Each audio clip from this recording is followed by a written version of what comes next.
Assalamualaikum warahmatullahi wabarakatuh. Waalaikumsalam warahmatullahi wabarakatuh. Terima kasih saya ucapkan kepada Ibu Kepala Sekolah SDN 13 Muro, Ibu Julia, atas waktu dan kesempatan yang telah diberikan kepada saya.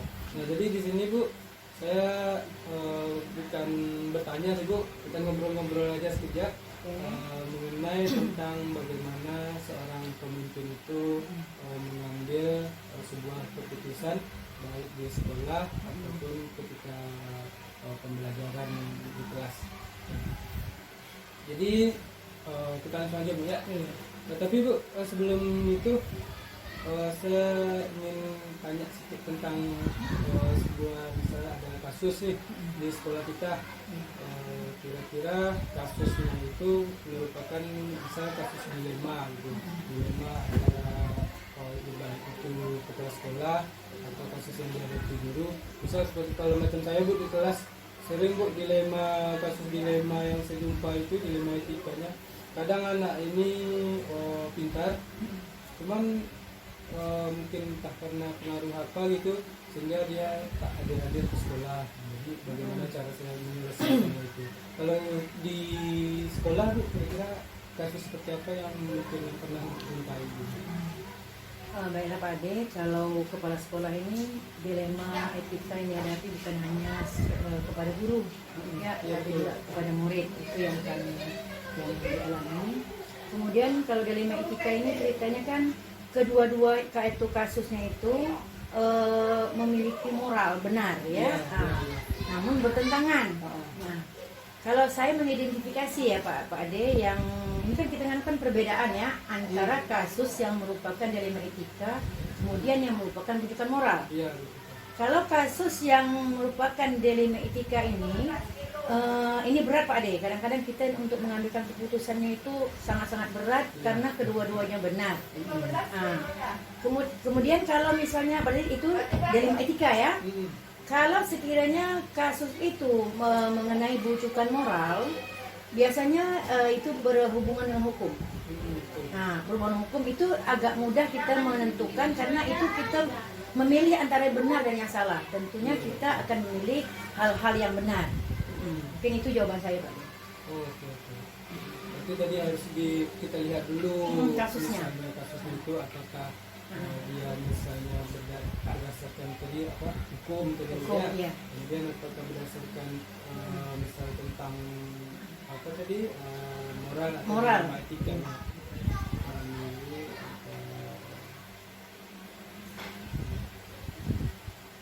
Kemudian Bu, setelah ini Bu, kan udah jumpa tadi Bu kasusnya itu kasusnya dilema etika misalnya yang ada sejauh ini lah yang ada di sekolah kita. Kalau moral kan berhubungan moral mungkin bisa bilang tak ada Bu ya. Selama ini lah moral lah tak ada Bu ya kalau mungkin dilema etika. Jadi kira-kira Bu bagaimana cara mengambil keputusannya itu, di mana tadi Bapak Ibu ada dua kepentingan yang sama-sama benar atau yang sama-sama mengandung nilai kebajikan. Bagaimana cara mengambil keputusan itu? Kalau saya mengambil keputusan untuk kasus ya, dua kasus ya Pak Ade yang bernilai dilema etika, pertama sekali saya merujuk tentang regulasi atau peraturan-peraturan yang harus kita laksanakan. Kemudian kita melihat kasus itu yang mana yang lebih dominan. Ya, dominan itu maksudnya yang lebih harus kita pentingkan, dan tentunya kita mendahulukan untuk kepentingan masyarakat banyak, baik itu dari sisi siswa maupun sisi guru maupun sisi masyarakat yang berkepentingan untuk institusi kita.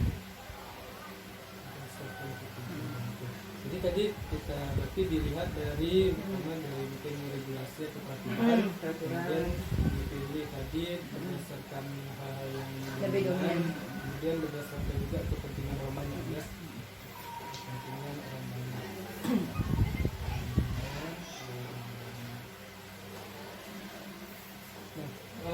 Kalau yang ini Bu, langkah-langkah atau prosedur seperti apa yang biasa Ibu lakukan? Tadi kan ada 3 misalnya Bu, misal berdasarkan peraturan, atau Ibu memilih yang dominan, atau kemudian berdasarkan kepentingan orang banyak. Nah, jadi kalau misalnya berdasarkan yang antara 3 itu, kira-kira langkah-langkah atau prosedur yang biasa dilakukan itu bagaimana? Langkah-langkah kalau saya Pak Ade, yang pertama sekali kita mengidentifikasikan masalah atau kasus yang kita hadapi. Selanjutnya sesudah itu baru kita mencari fakta-fakta, ya, fakta-fakta yang terjadi. Selanjutnya kita mengkonfirmasi atau memvalidasi data-data tersebut. Oke, setelah itu kita laksanakan, baru kita menentukan siapa saja yang terlibat nanti. Dari kasus yang akan kita pilih itu apa yang ada, siapa saja yang terlibat. Nah, selanjutnya baru kita menentukan keputusan kita untuk kasus tersebut. Dan tentunya keputusan itu tidak merugikan berbagai pihak. Keputusan yang tidak merugikan pihak lain ya.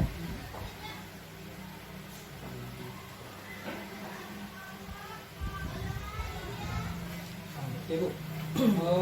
Terus Bu, hal-hal yang selama ini Ibu anggap efektif dalam mengambil keputusan pada kasus-kasus dilema etika itu seperti apa?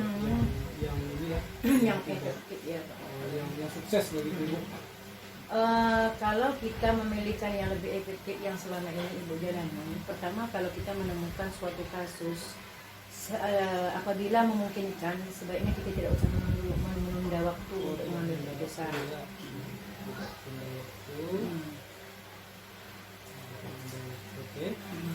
Kemudian apabila kasus itu besar, mungkin kita harus melakukan jalur musyawarah bersama rekan guru, TU. Kalau memang memungkinkan kasus itu atau harus melibatkan komite atau pengawas, itu terlibatkan. Nah, dengan cara seperti itu menurut saya lebih efektif Pak. Oke, baik. Jadi tadi memang betul ya, harus kalau memang ada kasus diselesaikan secepat mungkin. Kemudian sesuai jalur, kalau misalnya perlu melibatkan pihak-pihak yang berkepentingan, kita libatkan ya Bu. Terus Bu, hal-hal apa saja yang selama ini merupakan tantangan dalam mengambil keputusan pada kasus-kasus yang mungkin pernah dihadapi? Tantangan yang saya hadapi kadang-kadang memang banyak tantangan yang saya hadapi Pak Dea kalau dalam kita mengambil kasus, baik itu dari kasus guru maupun pada anak. Yang menjadi tantangan terbesar menurut saya itu adalah keterbukaan semua pihak. Keterbukaan semua pihak. Coba ada lagi? Keterbukaan semua pihak. Kemudian ini kan kalau misalnya ada kasus misalnya guru ya, guru terbuka itu kepada kepala sekolah, kemudian kepala sekolah juga dengan keterbukaan guru, jadi dia mungkin lebih mudah mengambil keputusan dari kasus yang itu dihadapi.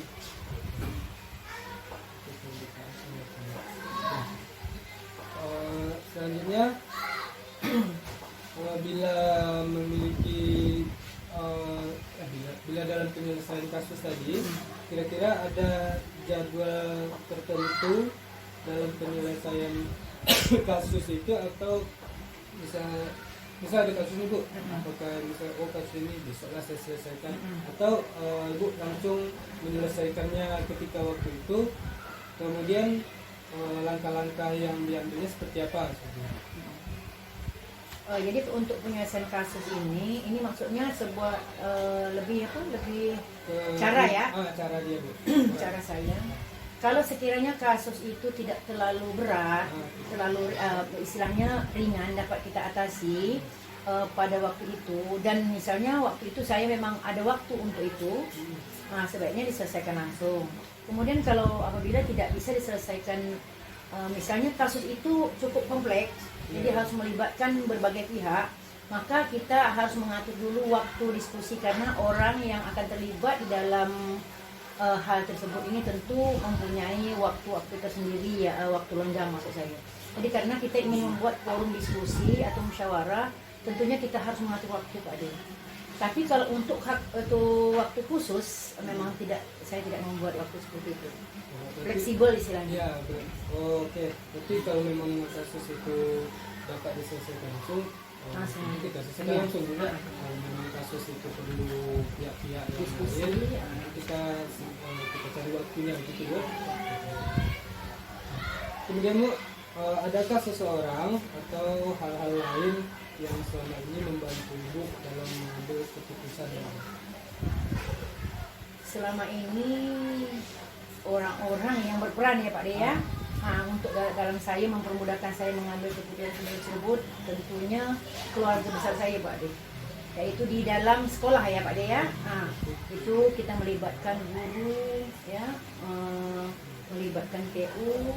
Nah, orang-orang ini merupakan orang-orang yang dapat membantu saya untuk mengambil keputusan. Sehingga karena begini Pak De, kalau keputusan itu kita ambil dalam merupakan hasil dari suatu rapat yang melibatkan guru, TU, semua orang-orang ini kan berkepentingan di dalam itu, ya. Sehingga kan hasil daripada keputusan kita itu nanti dapat diterima oleh sebuah pihak. Nah, dan kita menghindari terjadinya salah paham dengan keputusan kita ini. Jadi kalau kita dah melibatkan semua pihak, kita akan kesalahpahaman ini mungkin jarang sekali terjadi. Tadi kalau misal yang akan yang selama ini membantu Ibu, bisa jadi dari keluarga sekolah, bisa tadi dari guru, kemudian TU ataupun TU, kemudian pengawas Pak De. Ya. Pengawas, ya. Ini selalu membantu kita dalam menyelesaikan masalah-masalah yang kita hadapi.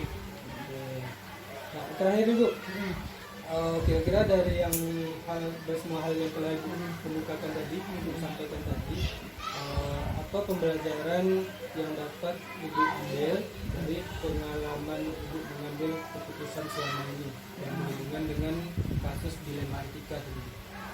Kalau mengenai kasus dilema etika ini Pak De, ya, kalau pengalaman, ya, dari pelajaran yang saya ambil dari pengalaman kita ini, satu, keterbukaan kepala sekolah, ya, bukan hanya kepala sekolah, guru, ya, yang terlibat di dalam kasus. Kemudian harus adanya hubungan Pak De antara kepala sekolah dengan bawahan, ya, sehingga apabila terjadi kasus-kasus seperti ini dapat diselesaikan secepat mungkin. Nah, itu yang menurut pengalaman saya. Kemudian keterbukaan, kemudian kita menjalin hubungan kekeluargaan Pak De, ya, hubungan harmonis. Apabila di antara keluarga besar kita di dalam ini tidak terjadi hubungan yang harmonis, itu merupakan hambatan-hambatan yang menjadi penyebab susahnya kita menyelesaikan suatu kasus. Jadi tadi ada beberapa hal yang sudah kita bahas, Bu, ya. Jadi intinya tadi ketika mengambil keputusan itu berarti memang banyak hal sekali yang harus kita pertimbangkan, ya. Apalagi kita mengambil keputusan ini berhubungan dengan orang banyak, ya. Nah, baik Bu, mungkin demikian aja Bu, ya, pembicaraan kita pada kesempatan kali ini. Jadi kalau memang ada yang salah dari saya mohon maaf Bu, ya, atas pertanyaan-pertanyaan yang sudah saya lemparkan tadi. Baik Pak, semoga pertemuan kita ini bincang-bincang kita yang singkat ini memberi manfaat buat Pak Ade, terutama sebagai guru penggerak dan semangat dalam bekerja.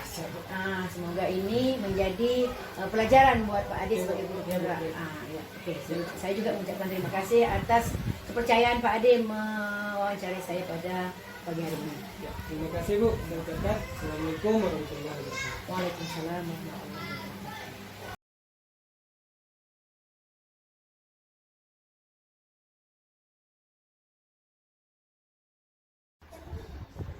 Assalamualaikum warahmatullahi wabarakatuh. Waalaikumsalam warahmatullahi wabarakatuh.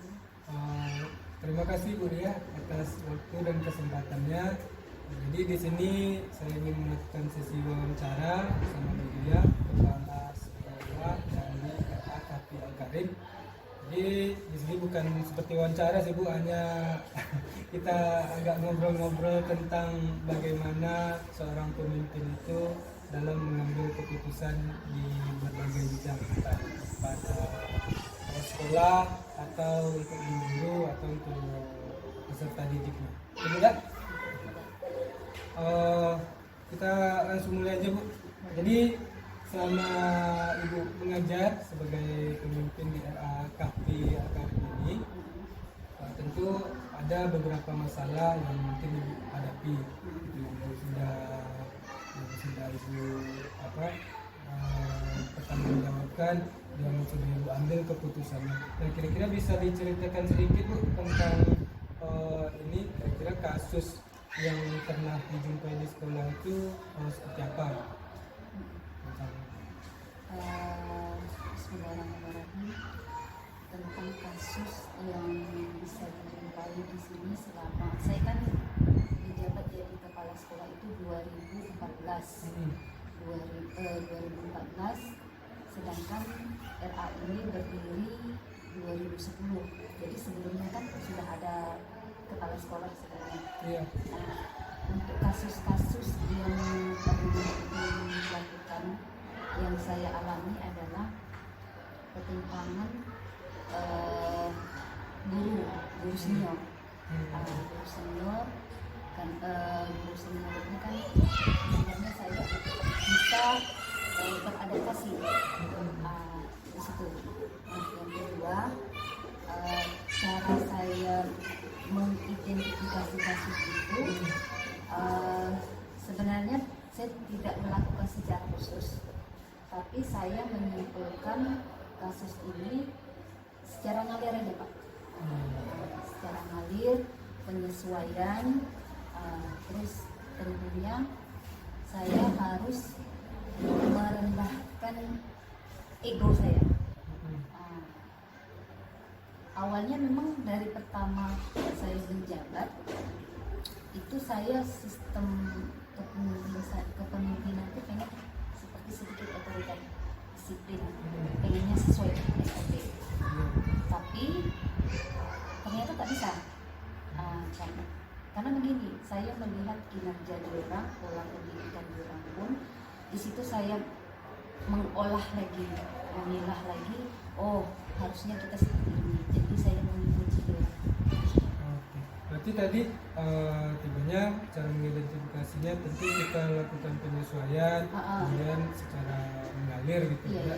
Kemudian menyesuaikan juga dengan kondisi atau kita mengembangkan dulu ego gitu ya. Baik, selanjutnya Bu, bagaimana cara Ibu menjalankan keputusan yang telah Ibu ambil di sekolah tadi?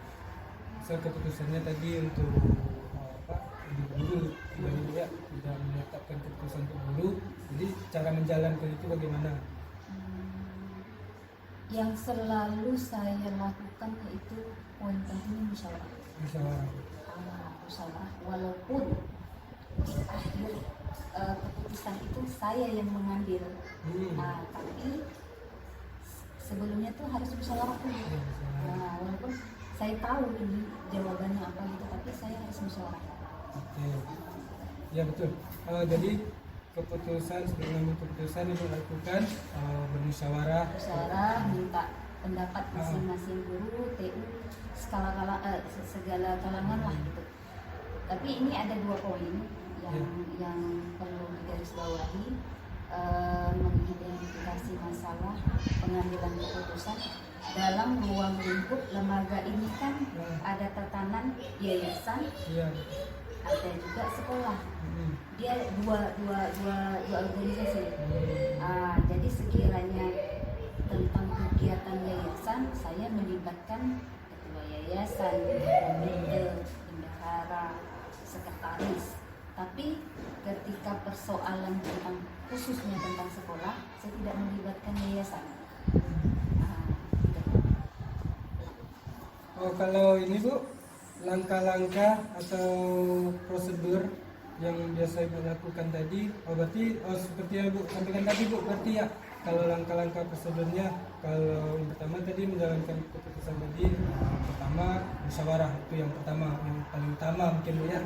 Terus berarti langkah-langkahnya bisa ke ini Bu, bisa mengidentifikasi masalah, mengidentifikasi masalah tadi Bu. Terus yang kedua membuat daftar fakta integritas lah.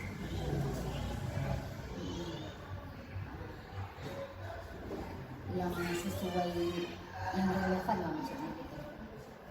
Terus maksud dan tujuannya gini, supaya apa saja yang selayaknya kita lakukan. Jadi jangan sampai kita mengambil keputusan itu melenceng dari apa yang ingin kita lakukan. Terus hal-hal yang selama ini Ibu anggap sudah efektif dalam mengambil keputusan tadi, kira-kira hal-hal apa? Kan misalnya tadi sesuai langkah-langkah tadi Bu, ada mengidentifikasi masalah, membuat daftar tadi kan, daftar yang relevan. Kemudian kira-kira dari hal-hal tersebut yang efektif yang telah dilakukan selama ini seperti yang mana?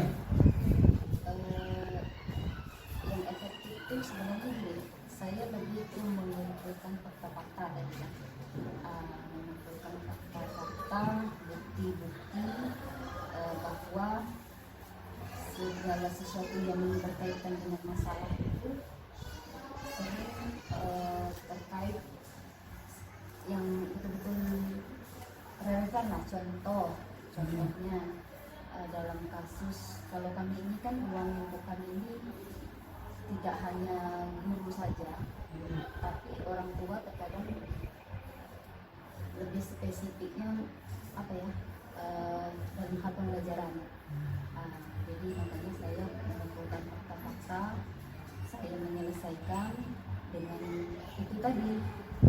Selama saya menjadi kepala sekolah, saya tak pernah menegur guru itu di depan siswa. Itu betul-betul kode itu, menjaga nama marwah sebagai pendidik. Ya, Bu. Baik. Lanjut Bu ya. Setelah itu kira-kira ada tantangan tak Bu dalam mengambil atau membuat keputusan selama ini? Apa gitu tantangannya? Tantangannya sebenarnya gini, kalau saya lah dari awal 2014 tahun pertama tahun kedua penuh tantangan. Karena mungkin generasi beda baru-baru Bu ya. beda prinsip pertama. Terus yang kedua, apa yang saya lakukan itu pengennya perfect. Tapi setelah 2 tahun setelah itu saya mempelajari, makanya tadi saya bilang saya mengikuti alur, menghilangkan rasa itu, hilang tantangan.